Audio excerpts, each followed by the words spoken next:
বিসমিল্লাহির রহমানির রহিম।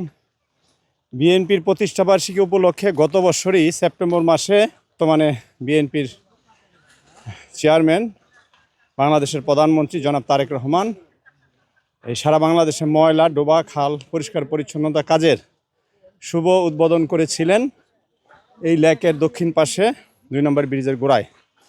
সেটার উদ্বোধন করেছিলেন বিএনপির সংগ্রামী মহাসচিব বর্তমান এলজেডি মন্ত্রী সদ্য মির্জা ফখরুল ইসলাম আলমগীর সাহেব। তার সাথে তখন বর্তমান ক্রীড়ামন্ত্রী আমিনুল হক এবং মহানগর উত্তরের সদস্য সচিব মোস্তফা জামান এবং এই এলাকা থেকে যিনি নির্বাচিত হয়েছেন জনগণের ভোটে এস.এম. জাহাঙ্গীরও ছিলেন। আমরা দীর্ঘ ৫৪ দিন নেতাকর্মী এবং শ্রমিক ভাইদেরকে নিয়ে আমাদের নিজস্ব সকলে মিলে এটা নিজস্ব অর্থায়নে আমরা এটা পরিষ্কার পরিচ্ছন্নতা প্রায় শেষ করেছিলাম। কিন্তু এই মাঝে ১.৫ মাসের নির্বাচনী কাজে আমরা সকলে ব্যস্ত ছিলাম। ইনশাল্লাহ জনগণের ভোটে বিএনপি রাষ্ট্র দায়িত্বে আসছে, ক্ষমতা এসেছেন। এখন আমাদের সংগ্রামী চেয়ারম্যান যেটা ঘোষণা করেছেন ১৮০ দিনের মধ্যে সারা বাংলাদেশে লেক খাল ডোবা নালা খনন করবেন। কিন্তু আমরা লক্ষ্য করলাম এই দীর্ঘ প্রায় ৫ কিলো রূপায়ণের গেট থেকে বিজিএমই পর্যন্ত আমরা যেটা পরিষ্কার করেছিলাম কিছু বাকি ছিল। আবার দেখতে পাচ্ছেন এই যে আশেপাশে কিছু অবৈধ স্থাপনা আছে। আমরা ইতিমধ্যে এখানে এই পাশেই সিটি কর্পোরেশনের এই উত্তরাস্ত জোন অফিস আমরা মানববন্ধন করেছিলাম যে এগুলো একটু ভেঙে এবং পরিষ্কার পরিচ্ছন্নতা করার জন্য অবৈধ যেগুলো স্থাপনা আমরা হকারদের বিরুদ্ধে নয়, তাদের যে কোনো জায়গায় পরিকল্পনা মাফিক বসানো হোক। কিন্তু আবার দেখতে পাচ্ছেন ব্যাপক ময়লা। গত আমরা ৮ দিন ধরে কাজ করছি। আমাদের মূল কথা হলো এই লেকটাকে জীবিত রাখা, মৃত লেকটাকে, এবং এই ময়লা আবর্জনা পরিষ্কার করে আমরা ২ নম্বর যেখানে ব্রিজের গোড়ায় এটার শুভ উদ্বোধন হয়েছিল গত ৪ মাস আগে, সেটা আমরা ওইখানে একটি শিশুদের জন্য পার্ক আমরা স্থাপন করেছি ফ্রি। আমরা সেটাও উদ্বোধন করব এবং ২ পাশে আমরা বনায়ন করব। এইটার মূল পরিকল্পনা। আমরা এই কাজগুলো আমরা এখন আগামী ৪-৫ দিনের মধ্যে শেষ করে আমরা পরিষ্কার পরিচ্ছন্নতার কাজটা শেষ করে আমরা ওই উদ্বোধনী কাজে যাব। সেখানে আমরা সুন্দরভাবে বৃক্ষরোপণ করব এবং ২ পাশে ওয়াকওয়ে রয়েছে প্রচুর, সেই ওয়াকওয়েগুলো আমরা অলরেডি পরিষ্কার করেছি, সেখানে যাতে হাঁটার ব্যবস্থা হয়।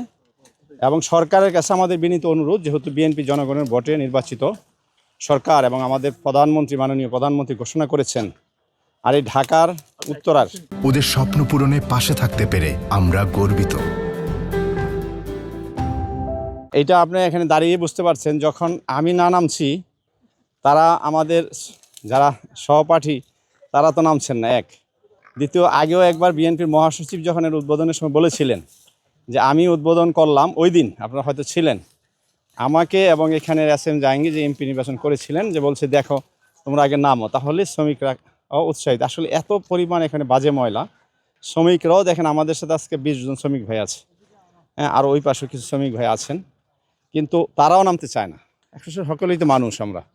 এখন আমরা যদি নিজেরা পরিষ্কার করার মূল কারণ হলো যাতে কাজের স্পিডটা তৈরি হয় এবং তারাও সকলে নামে। আমি না নামা পর্যন্ত দেখি কেউ নামতে চায় না। তো আমি যখন নামি তাদের মধ্যে স্বাভাবিক কারণে তারা চিন্তা করে আমরা একসাথে সংগঠন করি, আমরা সকলে এই সমাজের মানুষ, তাহলে তাদের মধ্যে উৎসাহটা আসে। যে কারণেই প্রত্যেক দিনই আমি লক্ষ্য করি শুরু থেকেই যে যখন আমি নিজে নামি তখন সকলেই নামে। এটাই মূল কারণ। এটা লোক দেখানোর বিষয় না, এটা একটা মানবিক কাজ। আমরা এই সমাজকে ভালোবাসি, আমরা এই সমাজের ভালো কাজগুলায় করতে চাই, এটাই হলো মূল উদ্দেশ্য। আমি একজন ক্ষুদ্র কর্মী হিসাবে মহানগর যুগ্ম আহ্বায়ক, যে এখন আমার একটা অনুরোধ, ঢাকা শহরে যে সকল এমপি, শুধু বিএনপি নয়, এখানে অন্যান্য দলের যারা নির্বাচিত হয়েছেন, এই ঢাকাকে বিশ্বের মধ্যে একটা নদীমাতৃক দেশ এবং ঢাকার ২ পাশে নদী এবং ঢাকার ভিতরে অনেক, এই ঢাকা 18-তে অনেক খালগুলা ভরে গেছে মাটিতে, এবং অনেকগুলো দখল হয়েছে এবং অনেক এরকম এগুলা খাল বাতিল হয়ে যাওয়ার মতো অবস্থা। তো এই এমপি সাহেবরা যদি কাজ করেন সশরীরে থেকে, এবং তারেক রহমান বলেছেন যে আমরা ঢাকা সহ সারা বাংলাদেশের সকল শহরের খালগুলাকে আমরা খনন করে বাদাই করে একটি পর্যটন খাতও এটা দিয়ে সম্ভব। কারণ সারা পৃথিবীতে যখন মানুষ ঘুরতে যায়, আপনি দেখেন বিভিন্ন উন্নত দেশে, সেই সকলে গিয়ে কিন্তু কোথায় ঘুরে বেড়ায়, সেই নদীর পাড়ে বিভিন্ন লেক যেগুলো সুন্দর সুন্দর দৃষ্টিনন্দন হয়েছে, সেটা ঢাকাতেও সম্ভব, ঢাকার সারা বাংলাদেশেও সম্ভব। তো আন্তরিকভাবেই বিএনপি চাচ্ছেন, অতএব মাত্র ক্ষমতায় আসলে বিএনপিকে সময় দেন, ইনশাল্লাহ এটা আমূল পরিবর্তন, এই খাল ডোবা নালা এবং বিভিন্ন বৃক্ষরোপণ, স্বাস্থ্য সকল কিছু ইনশাল্লাহ হবে।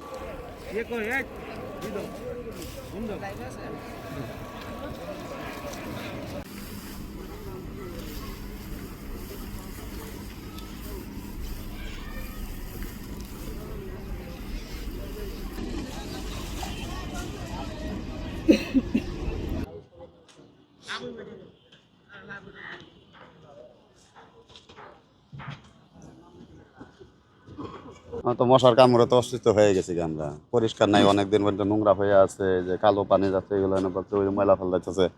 আবার এই যে পুল পাড়ের নিচে অনেক ময়লা, আমরা তো এই ময়লার মধ্যে অসন্তুষ্ট হয়ে পড়ে আছি। এখানে তো কোনো কেউ মশার ওষুধ টষুধ পায় না। এটা একটা ভালো উদ্যোগ, কারণ পরিষ্কার পরিচ্ছন্নতা না হলে মশা মাছির উপদ্রব আমাদের অনেক ক্ষতি করে, অসুখ বিসুখ রোগ শোক বালা মুসিবত দেখা দেয়।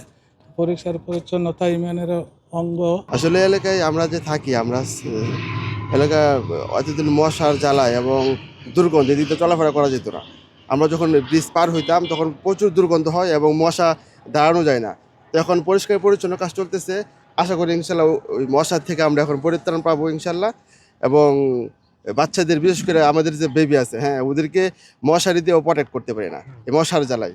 তো এখান থেকে আমরা পরিত্রাণ পাবো, আমরা সুস্থ থাকি, বাচ্চারাও সুস্থ থাকুক, দেশ সুন্দর হোক, পরিষ্কার পরিচ্ছন্ন হোক, এটা আমাদের কাম্য।